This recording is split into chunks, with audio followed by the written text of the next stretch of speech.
Shalom, bien-aimés, que la paix, la grâce et la communion du Saint-Esprit soient votre partage. Seigneur, nous te rendons des actions de grâce, nous te bénissons pour ton amour, ta bonté et ta fidélité.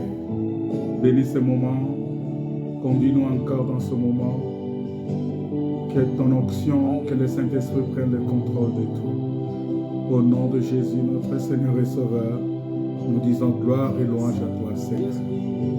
Merci, Seigneur Jésus.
Saint-Esprit est là. Oh, le Saint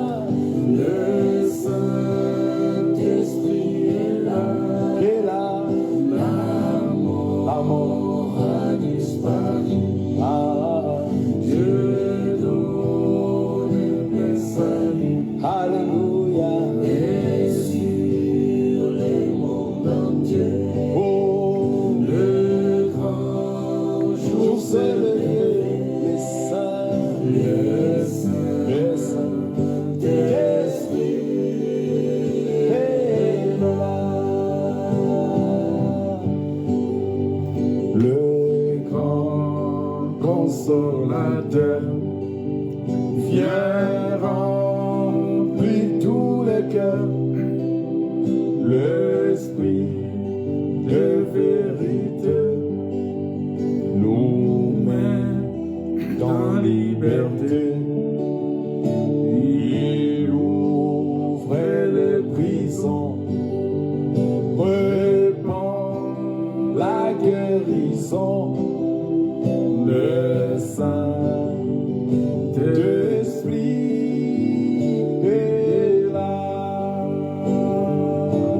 Oh, le Saint-Esprit est là. Le Saint-Esprit est là. La mort a disparu. Dieu donne le salut. Alléluia. Et sur le monde entier, oh, le grand jour s'est levé. Le Saint-Esprit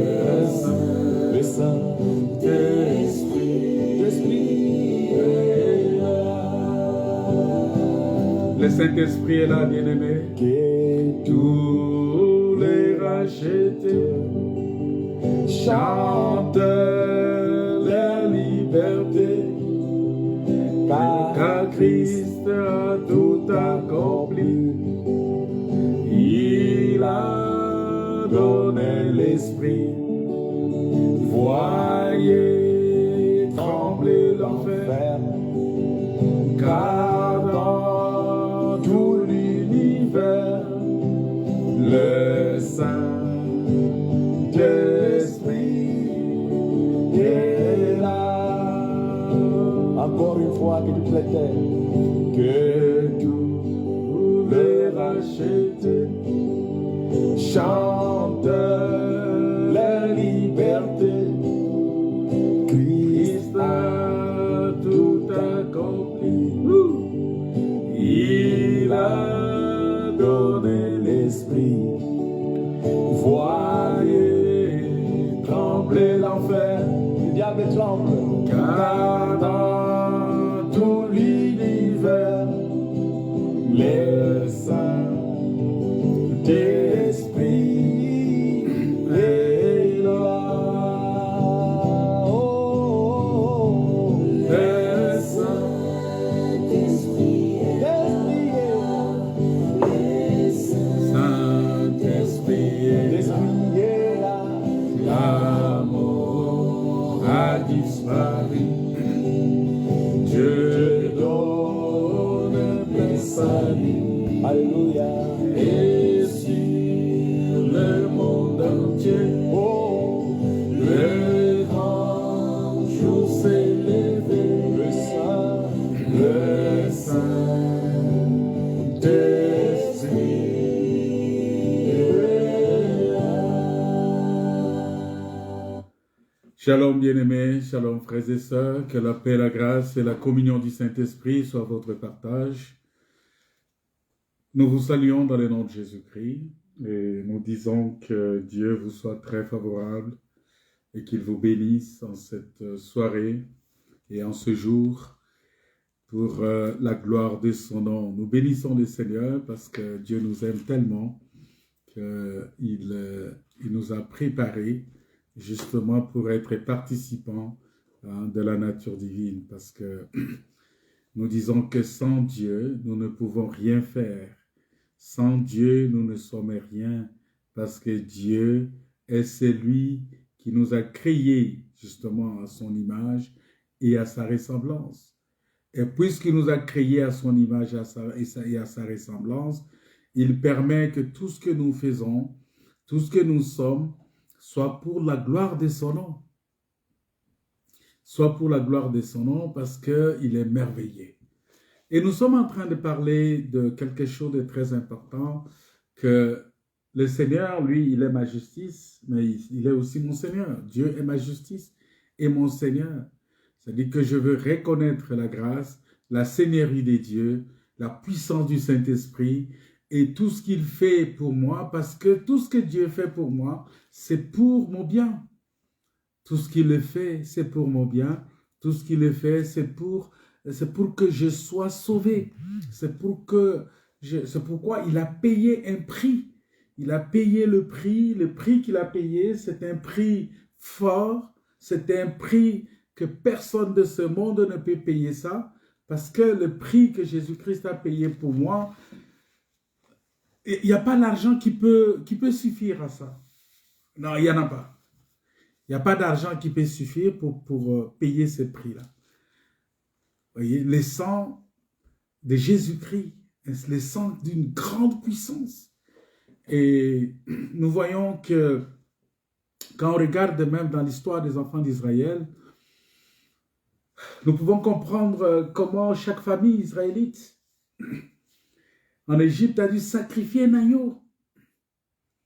A dû sacrifier un agneau et mettre du sang sur les linteaux et les poteaux de leur demeure, afin d'être épargnés, parce que c'était pas facile, c'était parce que Dieu avait dit qu'il devrait passer pour détruire tous les premiers-nés égyptiens. Maintenant, pour épargner les enfants d'Israël, il fallait le sang. Il fallait le sang. Voilà pourquoi quand on parle de la seigneurie de Dieu, la seigneurie de Dieu comprend toutes choses. Dieu, il est Seigneur, il est souverain. Ça veut dire que ça comprend beaucoup de choses. Ça comprend sa grandeur et tout ce qu'il est plus important, plus cher. Tout ce qui est en Dieu est plus cher. Nul de ce monde ne peut avoir ça. Et si tu as la grâce d'être appelé enfant de Dieu, bien-aimé, c'est une grâce. Parce que tu sors des entrailles de Dieu. Et est-ce que tu peux mesurer, tu peux regarder les privilèges d'être enfant de Dieu? Tu peux comprendre quel est le privilège d'être un enfant de Dieu. D'être celui que Dieu a choisi. D'être celui que Dieu a sauvé. D'être celui que Dieu a délivré, d'être celui que Dieu a déclaré qu'il est son fils. Parce que vous allez comprendre que même dans l'ancienne alliance, après la chute d'Adam, ils ont essayé de chercher quelque chose pour se racheter, mais ils n'ont pas trouvé.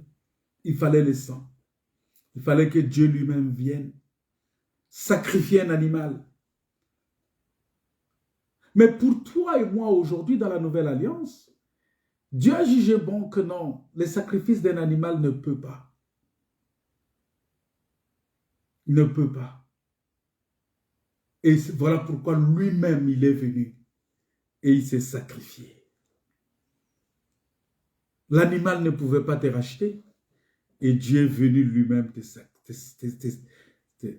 te sauver. Il s'est sacrifié lui-même pour te sauver. Voilà pourquoi il dit que c'est par la foi qu'Abel a offert un sacrifice à Dieu. Ces sacrifices-là, c'est dans Hébreux chapitre 11, verset 4, il dit, ces sacrifices-là étaient l'ombre du sacrifice de Christ. Et Christ, comme je l'ai dit, nous voyons que les enfants d'Israël, pour sortir d'Égypte, il leur fallait un sacrifice. Il leur fallait offrir un sacrifice à Dieu. Il fallait utiliser le sang. Et ils ont mis le sang. Ils ont mis le sang sur les linteaux, sur les poteaux de leur demeure, afin d'être épargnés. Les linteaux et les poteaux de ta demeure.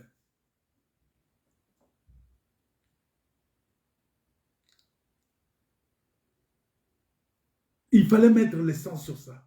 Pour que quand l'ange de la mort vient, il t'épargne de la frappe de Dieu, de la colère de Dieu. Nous avons vu ces sangs-là. Mais la Bible nous dit que le sang de Jésus-Christ est plus puissant que ce sang-là. Le sang de Jésus-Christ, crie plus fort que ce sang-là. Parce que tous les sacrifices sous l'ancienne alliance font allusion au sacrifice unique et parfait du Sauveur, du Seigneur Jésus-Christ. Et c'est ce sacrifice-là aujourd'hui, c'est pourquoi, c'est ce que Jésus dira lors de la dernière Pâque, lorsque il s'est réuni avec ses disciples, il était là en train de manger et de boire, il prend la coupe et dit, ceci est mon sang. Le sang de l'alliance qui est répandu pour plusieurs, pour la rémission de péchés.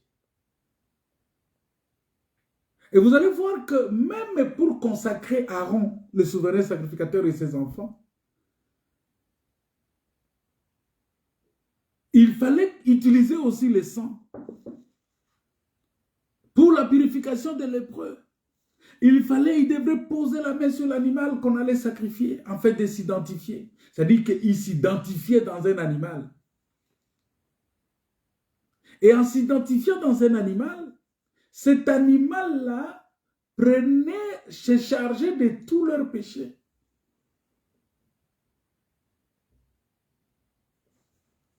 Et c'est ça qui a amené la délivrance. Voilà pourquoi, bien-aimés, nous devons accepter que le sang de Jésus-Christ puisse nous purifier. Le sang de Christ est une puissance. Parce qu'il nous délivre de la belle manière que nous avons hérité de nos parents, de nos pères. Le sang de Christ nous délivre. Le sang de Jésus nous sanctifie. Comme nous le lisons dans Hébreux chapitre 13, verset 12, c'est pour cela que Jésus aussi, en fait de sanctifier le peuple par son propre sang, a souffert hors de la porte. C'est-à-dire qu'il est allé souffrir, il est allé souffrir en dehors. Comme ces boucs pour Azazel qui devraient sortir du camp et aller dans le désert. Le sang de Christ nous justifie devant le Père. Le sang de Jésus nous délivre du jugement. Et par le sang de Jésus, nous sommes devenus un royaume de sacrificateurs pour Dieu, des enfants du roi de rois, des sacrificateurs pour servir le roi à travers le sang de Jésus.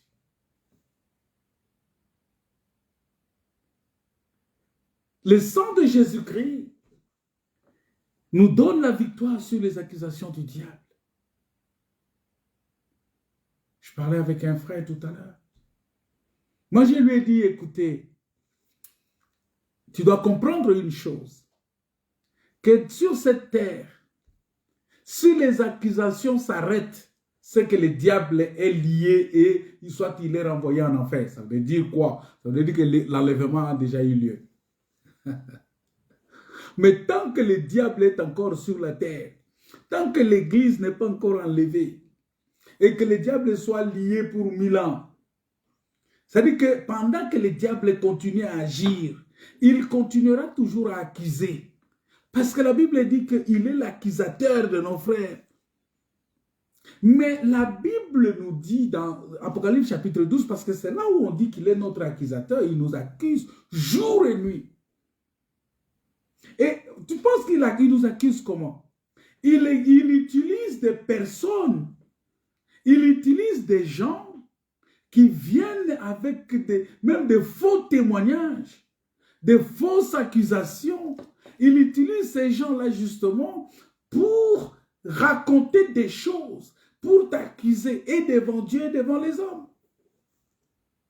Ils vont être là pour parler, dire des choses contre toi, même des choses que tu n'as pas fait, tu ne connais ni la tête ni la queue. Mais les gens peuvent raconter ça comme si c'était une vérité. C'est-à-dire que les accusateurs sont utilisés par l'esprit du diable, par l'esprit satanique. Et donc, ils sont là seulement pour dire, Seigneur, mais lui là aussi. Tu penses que lui là, il est... Mais lui là, il est... Mais lui là, il est dans les mal. Lui là, il est... Lui là. Donc, c'est-à-dire que les accusateurs seront toujours là. Et ils vont continuer à t'accuser. Ils vont continuer à raconter des choses. Ils vont continuer à dire des choses. Parce que le diable est encore là. Mais pour que les accusations s'arrêtent, il faut que le diable soit lié. Et ce n'est pas pour aujourd'hui. C'est après l'enlèvement de l'Église.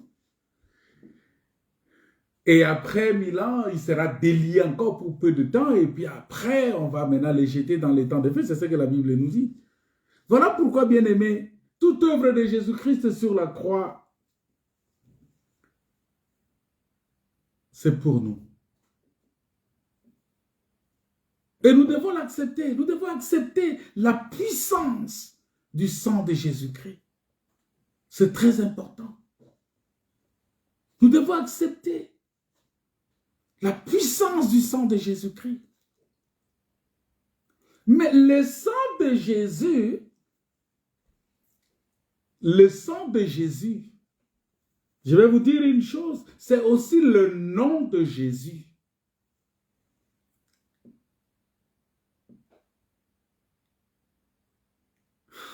Le sang de Jésus, c'est aussi le nom de Jésus. Parce que Jésus a versé son sang, il a accepté l'humilité pour que son nom soit élevé au-dessus de tout nom. Pour que son nom soit élevé justement au-dessus de tout nom. Et la Bible dit en fait qu'au nom de Jésus, tout genou fléchisse. Dans les cieux, sur la terre. Oui, parce que nous avons, c'est parce qu'il a versé son sang et qu'aujourd'hui nous avons un sauveur vivant, un sauveur puissant et un sauveur glorieux. C'est parce qu'il a, bien aimé, la puissance de ma foi, la force de ma foi, c'est ce que Jésus-Christ, il est mort pour moi. Il est mort pour mes péchés.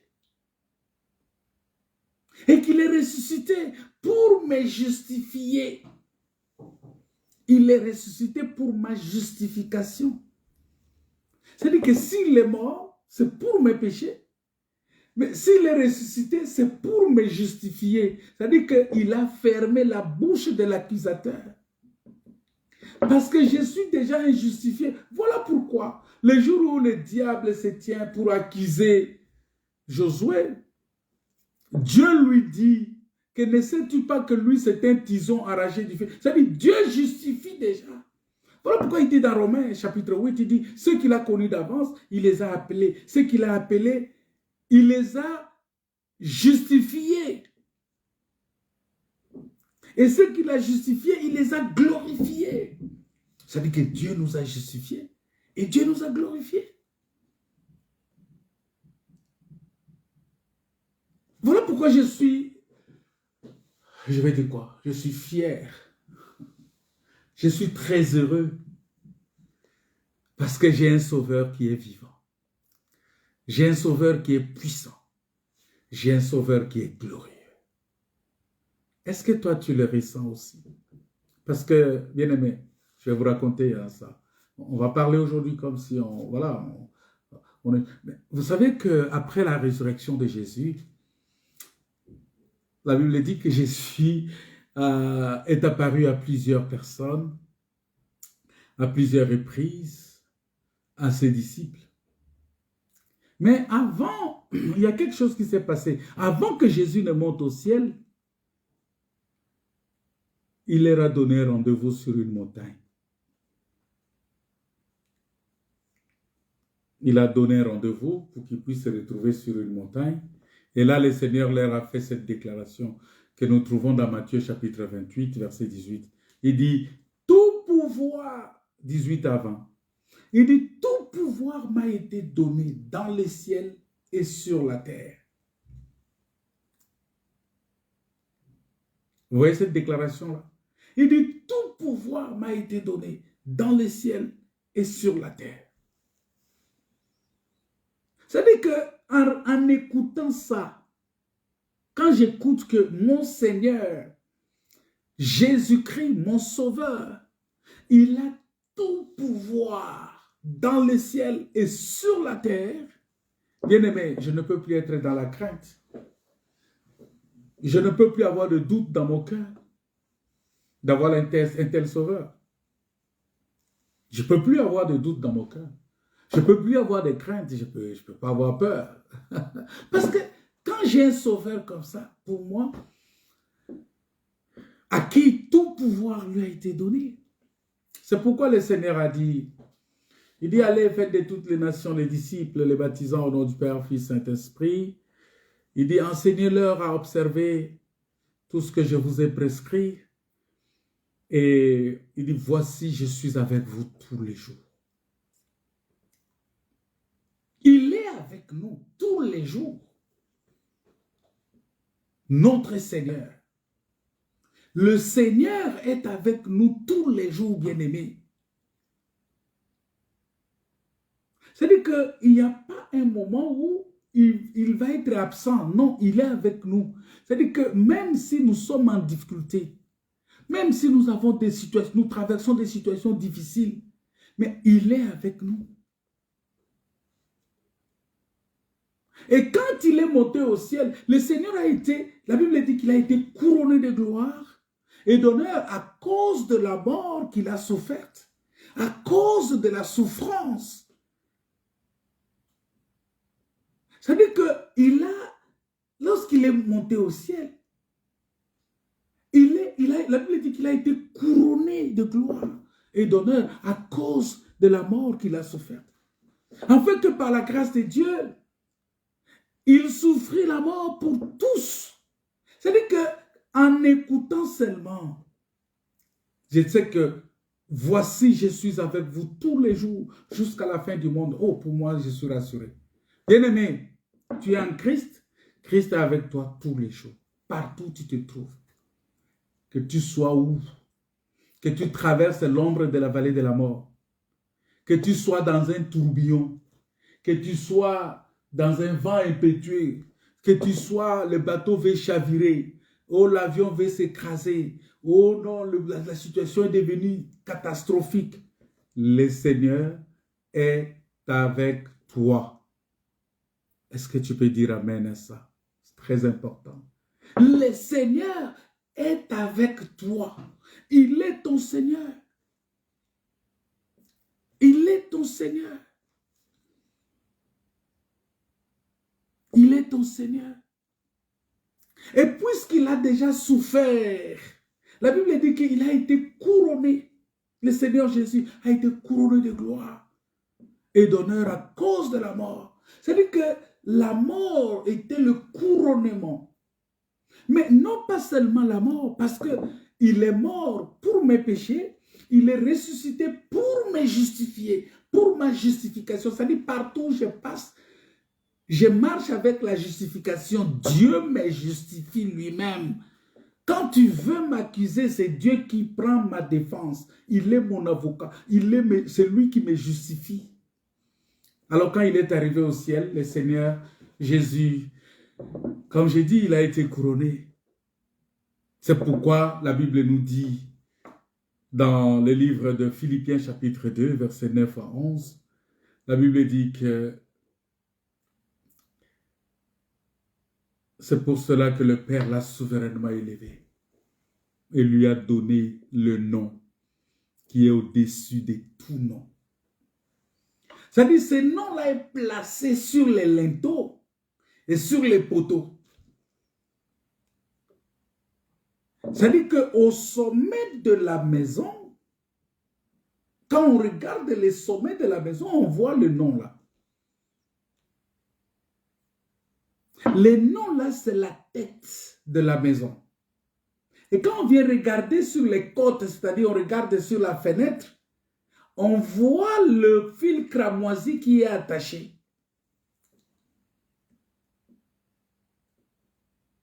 On voit le fil cramoisi, on voit le sang. La Bible dit que Dieu lui a donné un nom qui est au-dessus de tout nom, afin qu'au nom de Jésus, tous genoux fléchissent dans les cieux, sur la terre et sous la terre. Ça veut dire quoi? Ça veut dire que tes genoux là doivent fléchir seulement devant Dieu, pas devant un homme. Voilà pourquoi je l'ai toujours dit qu'il est important que la personne pour qui tu pries, que cette personne elle-même se mette à genoux. Parce qu'en ce moment-là, elle ne va pas se mettre à genoux devant toi. Elle va se mettre, c'est elle-même poussée par le Saint-Esprit, elle se met à genoux, ça ne sera pas devant toi. Ces genoux-là, c'est devant Dieu. Ce n'est pas toi qui lui as demandé de se mettre à genoux. Parce que tout genou fléchit devant Dieu. Et même quand quelqu'un vient pour se prosterner devant toi, tu peux le soulever aussi, tu peux lui dire non, on se prosterne devant Dieu. Mais l'acte de se prosterner, ça doit venir du cœur. Parce qu'il y a d'autres qui le font pour faire plaisir aux gens. Il y a des gens qui le font pour faire plaisir aux gens.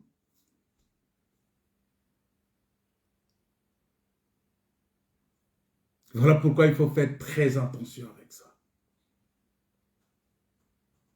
La Bible dit qu'il a reçu un nom qui est au-dessus de tout nom.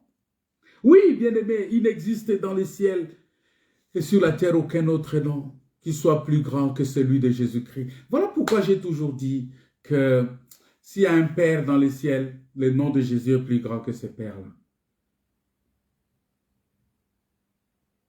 Tout ce qui est dans les ciels ou dans les cieux, le nom de Jésus est supérieur à ça.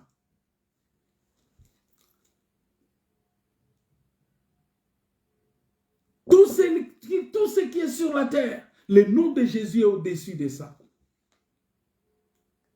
Ça veut dire que je comprends que le sommet de tout, la Bible dit au-dessus de tout, ça veut dire que on rassemble tous les cieux.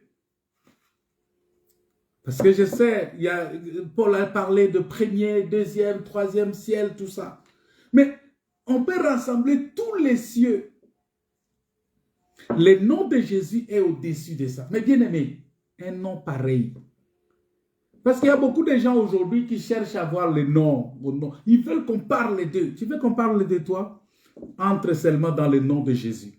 Parce que si tu entres dans le nom de Jésus, ça veut dire que tu vas, puisque le nom de Jésus est au-dessus de tout, ça veut dire que Jésus va porter ton nom. Parce qu'il dit, à celui qui vaincra, il recevra un caillou blanc sur lequel est écrit un nom. Et ce nom-là, personne ne connaît, si ce n'est celui à qui le caillou a été remis. Ou celui à qui le Père a révélé. Ça veut dire que si tu entres dans le Christ, tu veux avoir un nom grand. Tu veux avoir la grandeur de la hauteur, mais entre seulement dans ce nom-là. C'est là où la Bible dit, vous ne serez jamais la queue, mais la tête. Ça veut dire que si tu entres en Christ, tu deviens la tête. Parce que Christ est la tête du corps. Ne cherchez pas l'honneur dans ce monde. Il faut diminuer, il faut te fondre en Christ, il faut rentrer en Christ. Puisque Christ est glorifié, toi aussi tu es glorifié. C'est là où j'ai dit le dimanche, j'ai dit quelque chose, j'ai dit que, écoutez, quand on parle de la sanctification, ce n'est pas parce que dans ma pensée, le péché ne traverse pas. Ce n'est pas parce que je ne commets pas des erreurs, je ne commets pas de fautes. Mais quand on parle de la sanctification, parce que ma vie, ce n'est plus moi qui vis, mais c'est Christ qui vit en moi. Puisque Christ, Dieu, il est saint. Lui, saint, il est en moi. Je suis saint, non pas par moi-même, mais par lui qui est saint, qui est en moi. Et la Bible dit, recherchez la paix, recherchez la sanctification.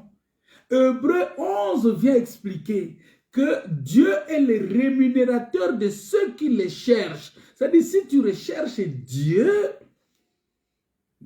la sanctification, il va te donner ce que tu as recherché. Il va te rémunérer. C'est-à-dire, il va te rendre aussi saint parce qu'il est saint. Bien-aimé, il n'existe aucun autre nom. dans les ciels et sur la terre qui soit plus grand que celui de Jésus-Christ.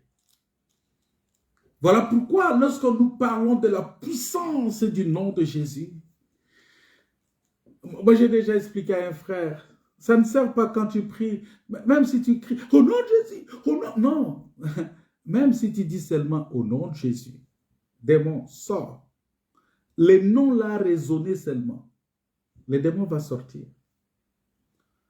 Au nom de Jésus, je t'impose les mains, tu seras guéri. Tu n'as pas besoin de crier. Non, tu n'as pas besoin de crier. Le nom de Jésus, c'est le nom, c'est le seul nom qui puisse nous sauver. C'est dans Actes chapitre 12, Actes chapitre 4, verset 12. Quand vous lisez Actes chapitre 4, le verset 12, vous allez trouver ça. Que ce nom-là, c'est le seul nom qui peut nous sauver.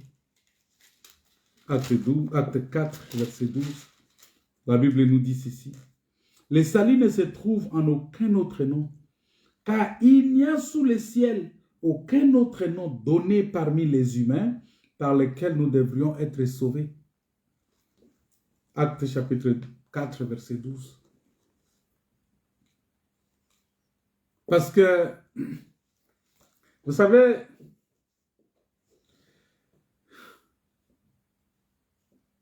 l'homme avait quitté l'éternité. Quand l'homme a commis le péché, l'homme est perdu. Il a quitté l'éternité et il est rentré sous la condamnation de la loi divine qui dit « Celui qui pêche mourra ». Hein? Selon Ézéchiel chapitre 18, qui dit « L'âme qui pêche, c'est celle qui mourra ». Selon Romains 3, verset 23, que tous son péché sont privés de la gloire de Dieu. Et l'ange qui était venu parler à Joseph, le fiancé de Marie, j'avais déjà expliqué ces choses, hein, je suis en train de revenir simplement. Cet ange-là lui avait dit, ne crains pas de prendre avec toi Marie, ta femme, car l'enfant qu'elle a en elle, qu'elle a conçu, vient du Saint-Esprit. C'est-à-dire, c'est le Saint-Esprit. Bien-aimé, c'est le plus grand miracle. Le Saint-Esprit venir habiter dans un homme, dans un corps et être né comme enfant. Elle a conçu cette grossesse-là du Saint-Esprit. L'esprit n'a ni chair ni os. Ça veut dire que l'acte sexuel n'a pas eu lieu. Le Saint-Esprit est venu, c'est le Saint-Esprit qui est venu entrer dans le ventre de Marie. Et la Bible dit que elle enfantera un fils et tu lui donneras le nom de Jésus, car c'est lui qui sauvera son peuple de ses péchés. Je suis dans Matthieu chapitre 1.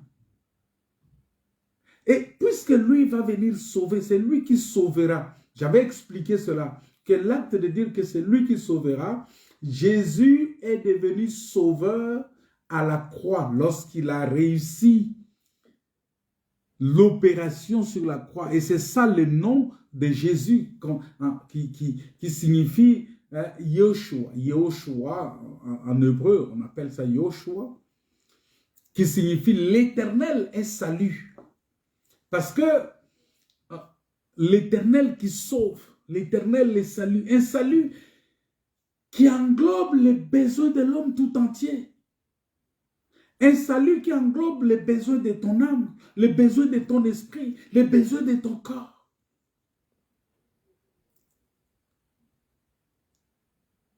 Et c'est ça, c'est pourquoi j'ai dit que quand on parle du salut, donc Jésus-Christ, c'est lui le salut offert par Dieu à tout homme qui croit. C'est Jésus qui est le salut. Et s'il entre dans ta maison, c'est que le salut est entré dans ta maison. C'est comme ça il a dit à Zachée, qu'aujourd'hui, je mangerai dans ta maison. C'est-à-dire le salut est entré dans ta maison. Et vous allez voir que plus tard, lorsque Pierre et Jean se retrouvent devant les tribunaux juifs, hein, devant les Sanhédrins, parce que les Sanhédrins, c'était la plus grande instance hein, au niveau des Juifs pour juger tous les crimes, toutes les situations. Parce qu'ils se sont retrouvés là-bas, pourquoi? Parce qu'ils annonçaient la bonne nouvelle, ils annonçaient la parole de Dieu, la bonne nouvelle du salut en Jésus-Christ. Et la Bible dit qu'ils leur ont été dit ouvertement, il n'y a de salut en aucun autre nom. C'est ça, acte 4 qu'on a lu. Car il n'y a sous le ciel aucun autre nom qui ait été donné parmi les hommes par lesquels nous devons être sauvés. Donc, nous devons comprendre cela, que les religions, ceux qui disent que toutes les religions sont bonnes et mènent à Dieu, c'est faux. Oh, toutes les assemblées sont bonnes et mènent à Dieu, c'est faux. Oh non, mais ils utilisent... Il faut faire attention parce qu'on va expliquer c'est quoi le nom de Jésus. Le nom de Jésus, il ne suffit pas seulement de citer au nom de Jésus. Non. Le nom de Jésus, c'est la doctrine de Jésus. Voilà. C'est l'enseignement de Jésus. Parce que Jésus a dit quoi? Je leur ai fait connaître ton nom. Le nom que tu m'as donné. Je leur ai fait connaître ton nom. Le nom que tu m'as donné. C'est-à-dire, leur faire connaître le nom. C'est-à-dire, c'est enseigner-leur à observer tout ce que je vous ai prescrit. C'est ça, faire connaître le nom de Dieu. Et lorsque tu connais ces noms-là a une puissance. Ces noms-là délivrent, ces noms-là guérissent, ces noms-là sauvent, ces noms-là libèrent. Voilà pourquoi nous prions pour des délivrances, nous prions pour des guérisons, nous prions pour que le Seigneur puisse visiter son peuple. Parce que les gens ont besoin de voir ces noms-là en action. Ils n'ont pas besoin seulement d'entendre, mais ils ont besoin de vivre ces noms. Comme David a dit à Goliath, moi je viens devant toi au nom de l'Éternel des armées. Ça veut dire quoi? Ça veut dire qu'il venait avec celui qui est capable de mettre fin à la guerre, à l'oppression. Il venait au nom de celui qui était capable de terminer la souffrance du peuple. Il venait au nom de celui qui était capable de nourrir les gens. Il venait avec celui qui était capable de guérir les gens. Donc je viens devant toi au nom de l'Éternel des armées. Voilà pourquoi la Bible dit que quiconque invoque le nom de Jésus, quiconque invoquera le nom du Seigneur, Jésus, quiconque fera appel à Jésus sera sauvé. Dans Romains chapitre 10, verset 13. Et c'est ça la puissance même de la croix. Parce que le nom, c'est l'identité de la personne. C'est l'identité de la personne.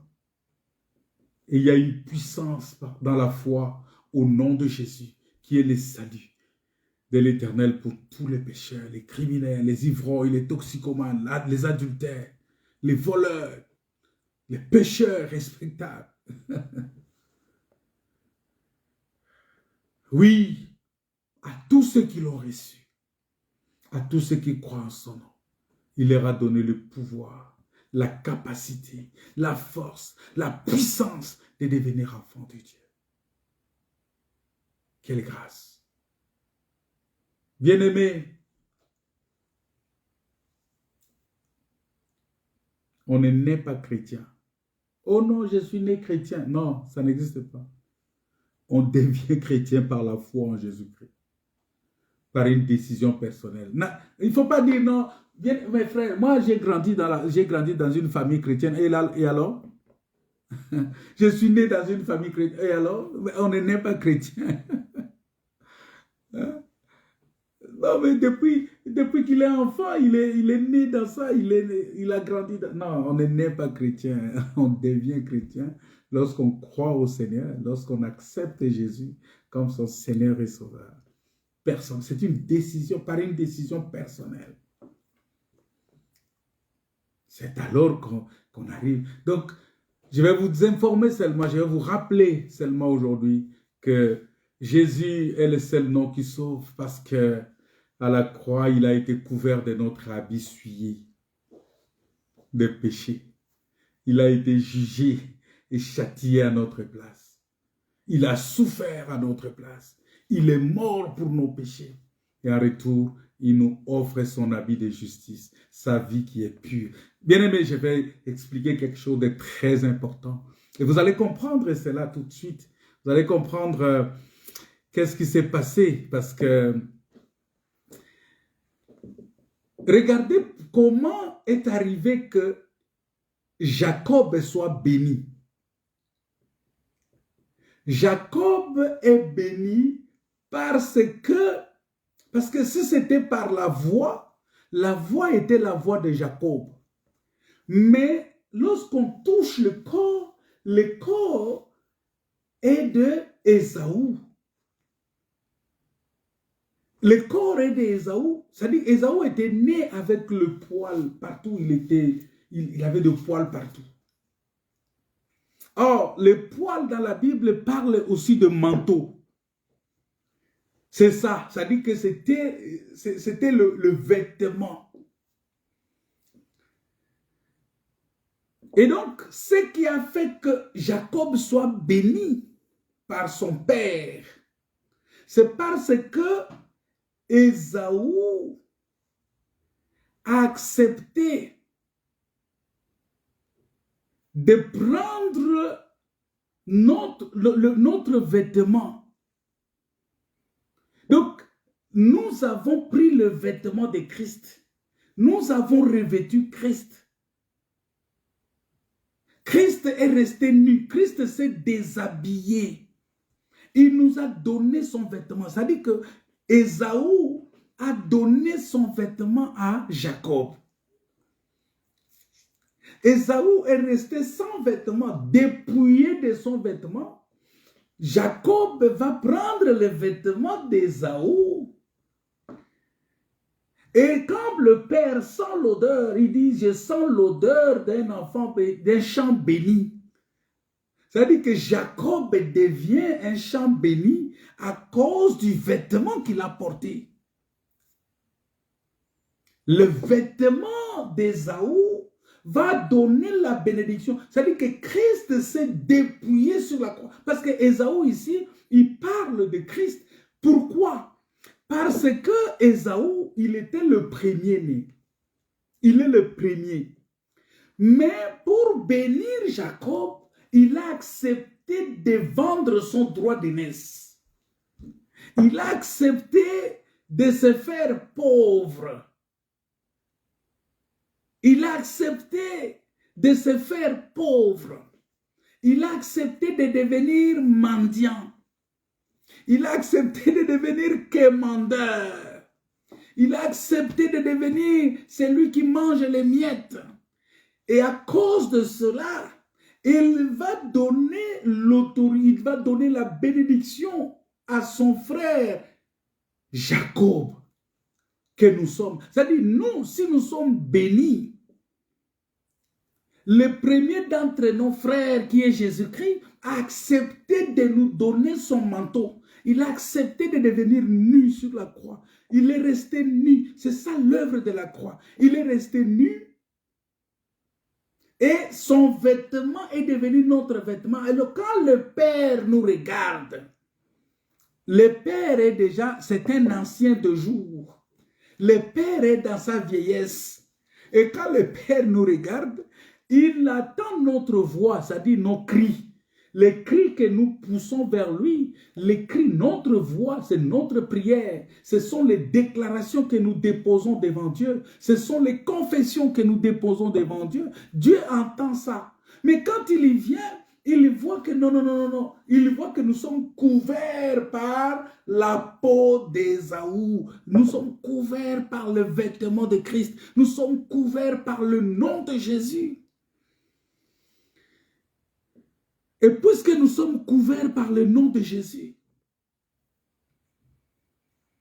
parce que vous devez savoir que la loi, les psaumes et les prophètes, et ça explique Jésus, hein, tout ce qui est dans l'ancienne alliance. C'est comme ça, je vous ai dit on peut prendre une écriture. Une écriture peut expliquer beaucoup de choses. C'est comme j'ai expliqué le dimanche sur l'arc-en-ciel. Si vous lisez arc-en-ciel dans l'Apocalypse, ça parle de la couleur de l'émeraude. Mais si vous regardez l'arc-en-ciel dans la nature, tel que présenté, vous allez voir que l'arc-en-ciel, c'est un vêtement aussi. Pourquoi? Parce qu'on a placé ça dans la nuit. C'est comme Élie qui est monté sur les nuées et qui a laissé son vêtement tomber sur Élisée. C'est-à-dire que le vêtement d'Élie est venu couvrir Élisée. Et quand on voit, on a la voix d'Élisée, mais les vêtements, c'est les vêtements d'Élie. C'est-à-dire que quand Dieu nous regarde, il nous touche par l'arc-en-ciel, il voit qu'il y a l'arc-en-ciel, ça apaise sa colère. Mais quand nous parlons, c'est notre voix. Mais quand il regarde, il nous touche. Parce que le Père, puisqu'il était déjà, il avait les yeux apaisantis, il les voit par les toucher. Et quand il nous touche comme ça, il voit que c'est Ésaü. Mais la voix, c'est Jacob. Et nous sommes bénis à cause de cela. C'est-à-dire que quand Dieu nous regarde, il ne voit plus nos péchés. Il voit seulement l'arc-en-ciel qui est sur nous. Voilà pourquoi cet arc-en-ciel-là devient aussi le vêtement. Et quand nous expliquons ces vêtements, quand tu vois l'arc-en-ciel comme ça de nu, tu vas voir que ça a beaucoup de couleurs. Et ça te renvoie directement chez Joseph qui a plusieurs couleurs. Ça te renvoie aussi chez Jésus-Christ parce que Jésus-Christ qui est venu comme vêtement, qui est placé dans la nuit, parce que la Bible dit que Jésus, il est venu sur les nuées, quand il est monté, c'est les nuées qui l'ont apporté, et il reviendra sur les nuées, c'est-à-dire, c'est lui l'arc que Dieu a placé dans la nuit. Et cet arc-là, il a la capacité d'apaiser la colère de Dieu. C'est lui, ces vêtements-là, qui nous couvrent aujourd'hui. Voilà pourquoi la Bible dit, revêtez-vous de Christ. Revêtez-vous de Christ. Parce que Christ, il a accepté l'ignominie sur la croix. Ésaü représente Christ qui s'est déshabillé. Il a laissé les vêtements. Et Jacob a pris les vêtements. Parce que Jacob connaissait. La personne qui avait la révélation de cela, c'est la maman. Pourquoi? Vous savez, parce que la Bible dit que il faut un enfant doit écouter l'enseignement de sa maman. Parce que l'enseignement de sa maman est très important.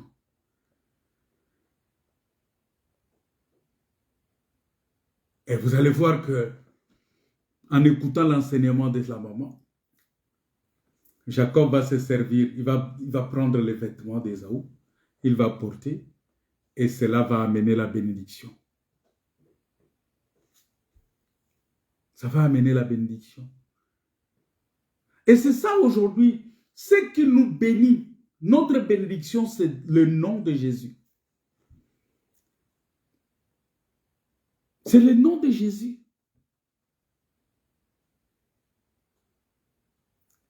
C'est le nom de Jésus.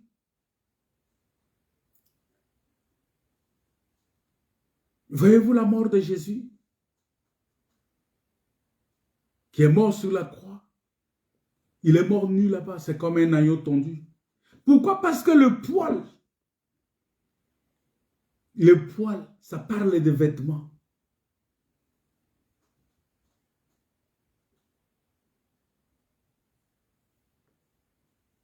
C'est tout un manteau.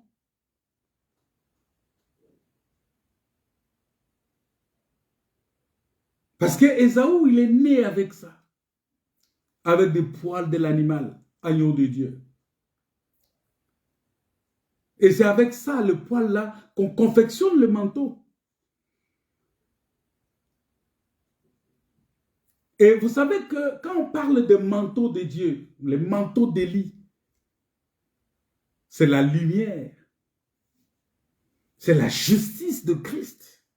C'est ça la puissance de ce manteau. C'est-à-dire que notre Dieu, c'est un Dieu de justice.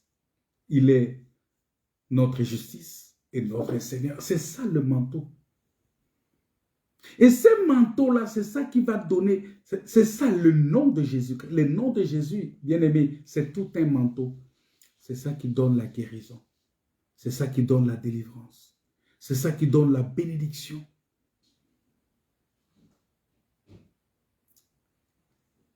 La Bible dit dans Psaume 104, verset 2, que l'Éternel s'enveloppe de lumière comme d'un manteau.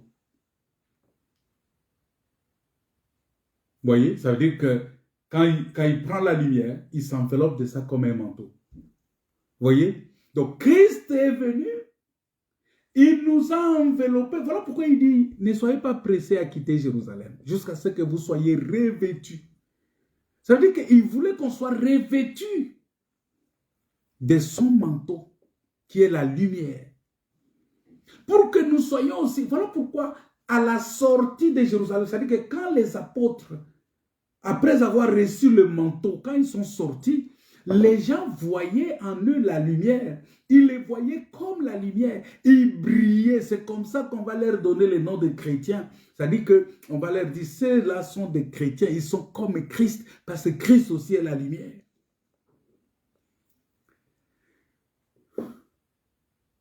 Voilà pourquoi, bien-aimés dans le Seigneur,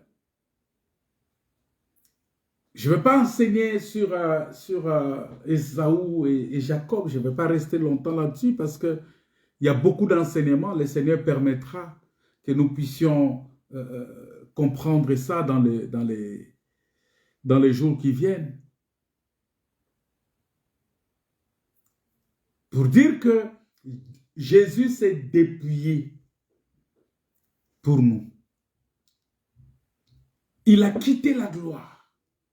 Et il nous a donné cela. Il dit, Père, je leur ai donné la gloire que tu m'as donnée. Il s'est dépouillé. Il est resté nu. Nous avons pris son vêtement. Et c'est par ce vêtement-là que nous sommes bénis. Bien-aimé, tu es béni parce que tu es revêtu. Lorsqu'on sent ton odeur, on sent l'odeur d'un champ béni. Or, quand on parle de champs, de jardins, le jardin de Dieu, c'est Éden. C'est en Éden. Et l'Éden est en Orient. Il y a beaucoup de choses à expliquer là-dedans. Là où le soleil se lève. Le champ béni de Dieu. Lorsque tu te trouves là-dedans, tu es gardé. Tu es cultivé, tu es protégé. Voilà pourquoi nous disons, bien-aimés, que notre Seigneur, Jésus-Christ, c'est le seul nom par lequel tu dois être sauvé. Quelle grâce. La Bible dit que c'est lui qui n'a point connu le péché, Jésus. Dieu l'a fait devenir péché pour nous, afin que nous devenions en lui justice de Dieu. Dans 2 Corinthiens chapitre 5, verset 21. Parce que Jésus, il a été jugé, il a été châtié à notre place. Il est mort pour nos péchés. Mais en retour, il nous offre son habit de justice. Sa vie pure. Pendant qu'il est allé souffrir, parce que Ésaü est allé souffrir là-bas, le vêtement d'Ésaü donne la bénédiction à Jacob ici. Vous comprenez cela? Ésaü est en train de souffrir et son vêtement délivre Jacob, bénit Jacob, ouvre la porte à Jacob. Place Jacob au premier rang. Jacob devient le premier. Quelle grâce. Il lui offre la vie qui est pure, qui sent l'odeur d'un champ béni. Oh, bien-aimé, Dieu a fait de Christ. Vous voyez, Ésaü est devenu nu. afin que nous puissions devenir en lui justice de Dieu. Quel échange merveilleux. Mais faut-il encore l'accepter? Parce que si on ne l'accepte pas, ça n'a pas de sens. Bien-aimé, la justice divine a été accomplie par la mort d'un juste. La mort du juste a accompli la justice divine de Dieu. Quelle grâce! Quelle grâce! Que la mort du juste a été manifestée pour les injustes, afin que maintenant quiconque croit en lui ne périsse point, mais qu'il ait la vie éternelle. Alléluia! Quelle grâce! Bien-aimé, le nom de Jésus nous sauve du péché. Le nom de Jésus nous sauve du péché et de son pouvoir du péché. Le nom de Jésus a la capacité de libérer tous ceux qui sont esclaves du péché. Tous ceux qui sont esclaves de ces mauvaises passions et de ces convoitises. Le nom de Jésus nous libère. Le nom de Jésus, c'est pourquoi nous sommes appelés, bien-aimés, à déposer vers Jésus tous nos fardeaux. Tous ces fardeaux, tous ces liens qui pourraient encore nous encombrer, sans ensuite les reprendre et sans revenir à ce que nous avons toujours connu. Nous avons toujours vomi. Non. Voilà pourquoi il est important pour nous de déposer au pied de Jésus tout ce qui nous encombre. Qu'est-ce qui t'encombre maintenant? Parce que le Seigneur est prêt à tout prendre sur lui. Ésaü est prêt à rester nu pour que son frère soit béni.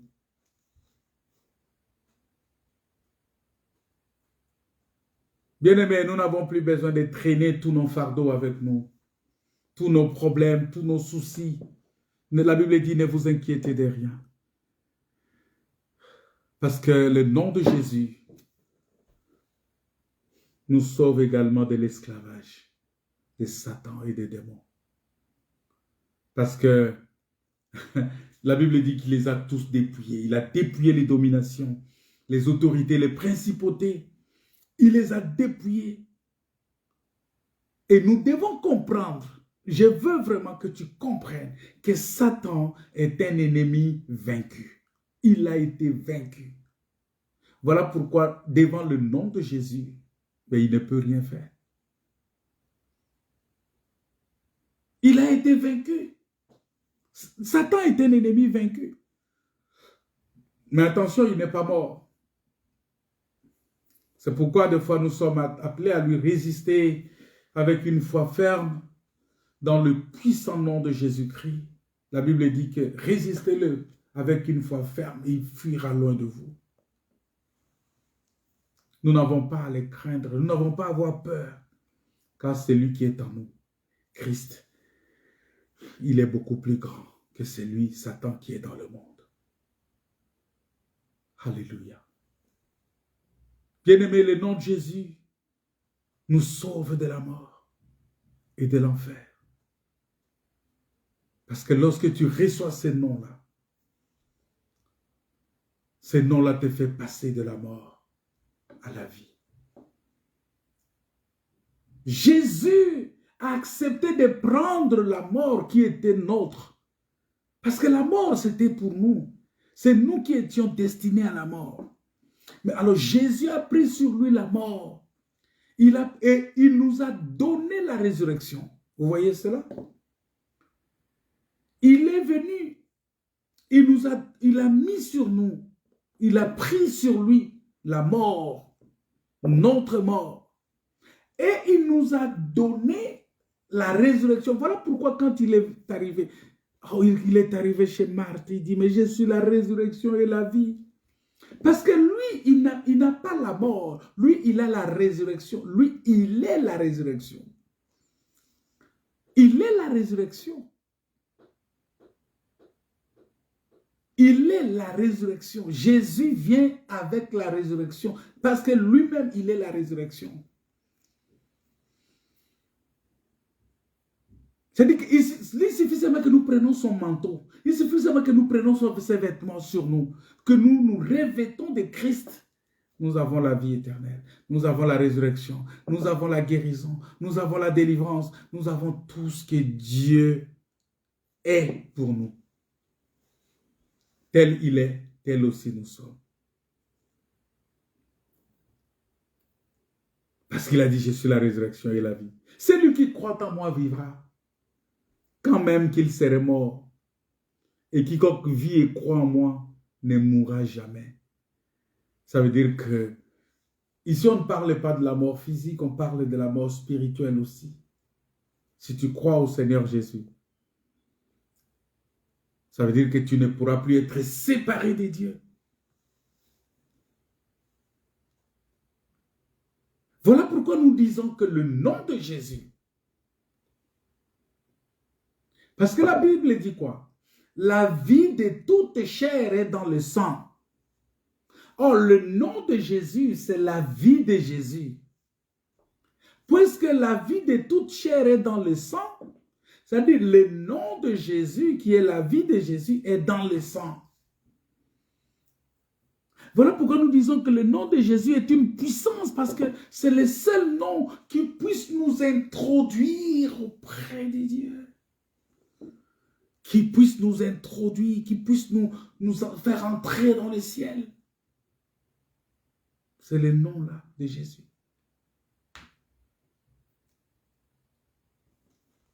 C'est ces noms-là.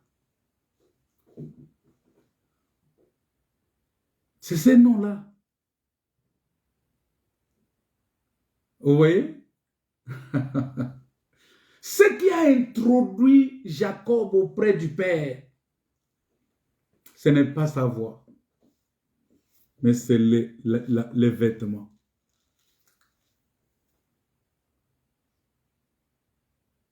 C'est les vêtements. Les vêtements d'Ésaü. Bien-aimé, prends ces noms-là, ça va t'introduire dans la maison du Père. Parce que Christ, comme j'avais dit, il est notre frère aîné. Et c'est en nous revêtant des habits de Christ, habits du salut et de la justice, et en son nom que nous pouvons nous présenter devant le trône du Père et hériter toutes les promesses. Si tu n'as pas ces noms-là, tu ne pourras pas te présenter devant le trône du Père. La Bible dit, nous sommes héritiers de Dieu, co-héritiers avec Christ. C'est-à-dire, Christ nous a introduits par ces noms-là, le nom de Jésus. Mais c'est ce que Pierre a dit. Au paralytique, il dit, je n'ai ni or ni argent à te donner, mais ce que j'ai, je te le donne. Au nom de Jésus, lève-toi et marche. Ça veut dire quoi? Lève-toi et entre.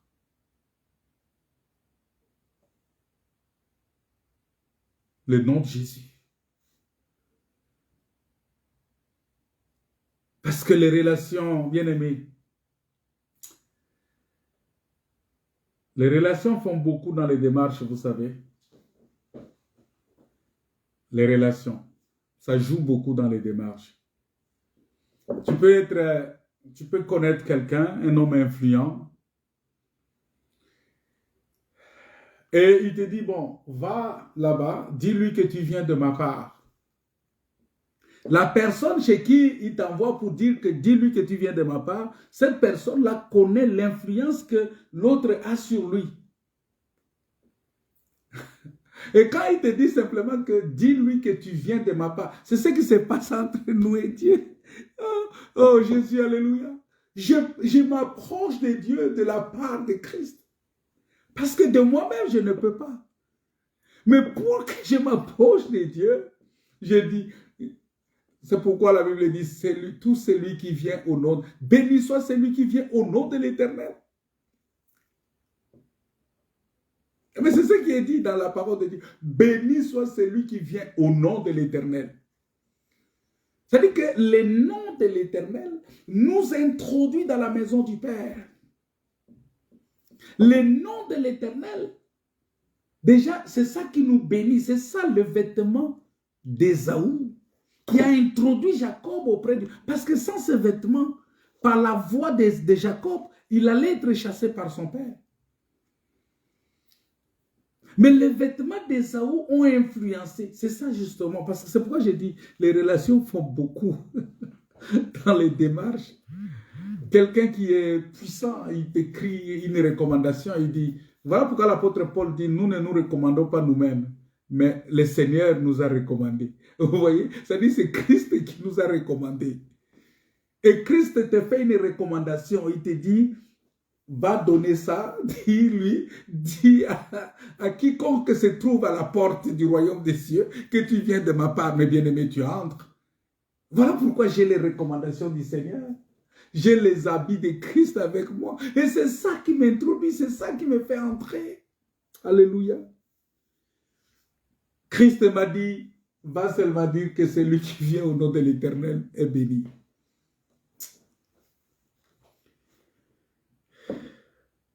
Jésus a dit quoi? Je suis le chemin, la vérité et la vie. Nul ne vient au Père que par moi.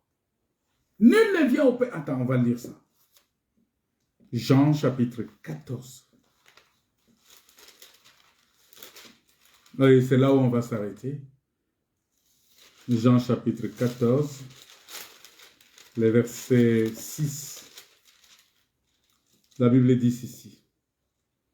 Jésus lui dit, c'est moi. Ah, c'est fort, hein? Écoutez ça bien.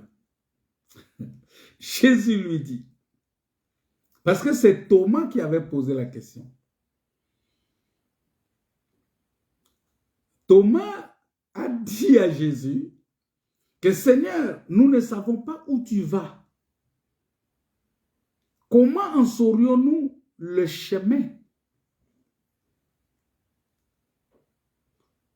Ah, Thomas, il avait beaucoup de questions. Thomas n'arrivait toujours pas à comprendre le chemin. Alors Jésus va montrer le chemin. Jésus lui dit, c'est moi qui suis le chemin, la vérité et la vie. Personne ne vient au Père sinon par moi. Personne ne vient au Père sinon par moi. C'est-à-dire qu'il est le chemin, il est la porte. Il est le seul médiateur entre Dieu et les hommes.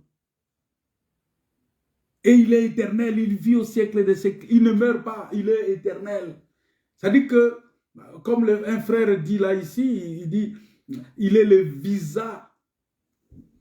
Pour que tu entres au Père, il faut passer par lui. Il faut passer par l'ambassade et recevoir le visa. Les cachets pour entrer, les sceaux. Vous voyez? Parce que Jésus a dit que vous êtes scellés du sceau de l'Esprit. Mais ces sceaux-là, nous devons recevoir ça où? En Christ. Si tu es en Christ, tu reçois le sceau de l'Esprit. Ces sceaux-là, c'est ça le visa d'entrée dans le royaume des cieux. Si tu as ça, tu entres.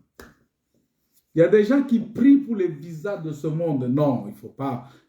Réunis seulement tes documents, tout ça, si c'est bon, tu vas, on te donne les visas. Mais pour le royaume des cieux, entre en Christ. Entre en Christ. Entre en Christ. Parce que en acceptant Jésus-Christ dans ta vie, en acceptant son sacrifice pour ton salut, le Seigneur Jésus, il dira à son Père, Père, tu peux le recevoir, car c'est mon enfant.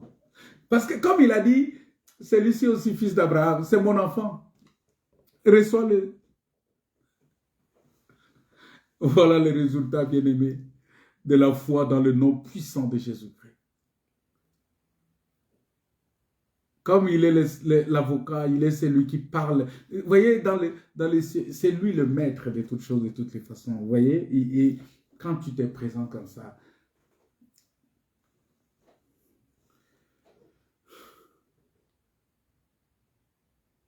Voilà pourquoi nous disons que Jésus est le seul nom valable devant Dieu le Père, pour recevoir toutes nos requêtes et par lesquelles nous devons être exaucés. Parce que la prière, c'est quoi la prière? C'est demander à Dieu, c'est demander pour recevoir, car Jésus a dit, en vérité, ce que vous demanderez au Père en mon nom, Jésus, il vous le donnera. C'est Jean chapitre 16, verset 23.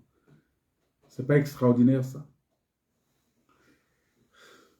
Voilà pourquoi nous devons apprendre, bien-aimés, à passer du temps dans la présence du Seigneur. Je vais m'arrêter là pour ce soir. On va prier. J'aimerais que tu fasses quelque chose au nom de Jésus. Que tu pries au nom de Jésus. Que tu pries au nom du Seigneur Jésus. Que tu pries maintenant. Parce que le Seigneur veut maintenant que tu puisses prier en son nom.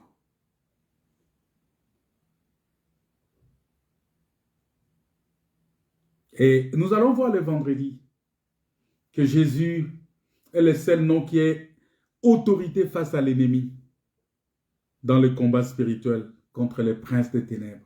C'est le seul nom qui a de l'autorité. On va voir ça et on va expliquer ça si Dieu le permet. Et c'est là où nous allons voir comment David a dit à Goliath que je viens devant toi au nom de l'Éternel. Parce que l'objectif, c'est de comprendre le nom. Est-ce que les noms là, il suffit seulement de dire Jésus? Non, attention, il y a une écriture qui dit, ce n'est pas tous ceux qui disent Seigneur, Seigneur qui seront. Non, il y a beaucoup de choses à comprendre là-dedans. Mais je veux seulement vous dire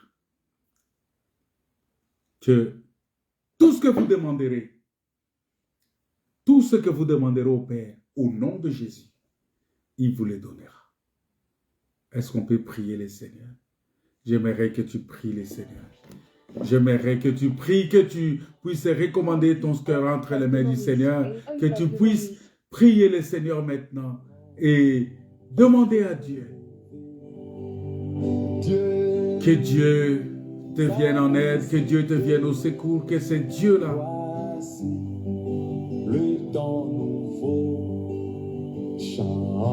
Le nom qui est au-dessus de tout nom. Ce nom-là, c'est le vêtement d'Ésaü. Ce nom-là, ce n'est pas en parole seulement, mais en démonstration de puissance. En démonstration de puissance de Dieu. Et je sais que pendant que nous sommes en train de prier, le Saint-Esprit est en train d'opérer des miracles dans ta vie. Parce que Jésus-Christ, il est venu pour que nous puissions recevoir le Saint-Esprit. Mais le Saint-Esprit nous a été donné pour que Christ soit formé en nous. C'est très important de retenir cela. Et moi, je suis convaincu. Je suis convaincu. Je suis convaincu. Je suis convaincu que le nom de Jésus ce soir va apporter quelque chose dans ta vie. Le nom de Jésus ce soir va t'apporter la paix, va t'apporter la guérison, va t'apporter la délivrance. Le nom de Jésus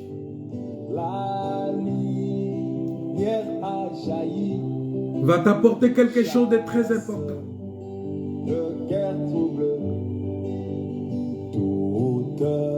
Le nom de Jésus ce soir va t'apporter la délivrance. Le roi de rois. Alléluia. L'esprit des foi. Parce que, vous savez, quand Jésus vient frapper à la porte, il y a souvent 3 places différentes que l'on peut accorder au Seigneur Jésus dans notre vie lorsqu'il frappe à la porte de notre cœur. Il dit, je me tiens à la porte et je frappe. Si quelqu'un attend ma voix, il l'ouvre. J'entrerai chez lui, je souperai avec lui et lui avec moi. Il est à l'extérieur, il frappe comme un visiteur. Mais lorsque tu l'acceptes, il entre chez toi, tu lui donnes la première place, il devient Seigneur de ta vie. Voilà pourquoi il a dit à l'église de Laodicée, Nous sommes appelés à marcher comme lui-même a marché. Parce que Jésus est venu ici pour accomplir les œuvres au nom de son Père. Comme David est venu. Il dit, je viens devant toi au nom de l'Éternel. Et le nom du Père, le nom du Père, c'est Jésus-Christ. Au nom de son Père. Parce qu'il a dit, je glorifie ton nom, le nom que tu m'as donné. Ces noms-là, quiconque invoque ces noms-là, reçoit la guérison. Quiconque invoque ces noms-là est sauvé. J'aimerais que tu pries maintenant pour ton problème, pour ta situation. Ces noms-là ouvrent la porte, ces noms-là ouvrent les prisons, ces noms-là brisent les chaînes, ces noms-là brisent les liens, ces noms-là guérissent, délivrent et sauvent. S'il y avait des blocages quelque part, que ces noms-là brisent ces chaînes, brisent les blocages. Au nom de Jésus, que ces noms-là puissent ouvrir les portes devant toi. Que ces noms-là t'introduisent devant le Père pour recevoir la bénédiction. Que ces noms-là puissent te faire accepter par le Père. Au nom de Jésus. Au nom de Jésus. Au nom de Jésus. Au nom de Jésus. Amen. Soyez bénis. Que Dieu vous bénisse. Que Dieu vous comble de sa grâce. Si vous avez été bénis par ces messages, je vous invite simplement à les partager. Vous pouvez partager ça dans vos groupes, partager à tous les frères et sœurs. Nous allons voir aussi à la lumière de certains textes, même coraniques, que le nom de Jésus est le plus puissant de tous les noms. Et le nom qui peut sauver, le nom qui peut guérir, le nom qui peut délivrer. Tu peux mettre ça, même dans tes statuts, tu peux mettre ça dans ton Instagram, et dans, je ne sais pas, tu as quoi, là où tu postes des vidéos, mets ces messages-là, du nom de Jésus-Christ, qui est au-dessus de tout nom, le nom qui sauve, le nom qui guérit, le nom qui délivre, au nom de Jésus, au nom de Jésus, soyez bénis, Amen, Amen. On se retrouve vendredi pour écouter encore la parole de Dieu. Vendredi à la même heure, 18h30, heure de France, pour écouter la parole. Soyez bénis, mes frères et sœurs. Amen.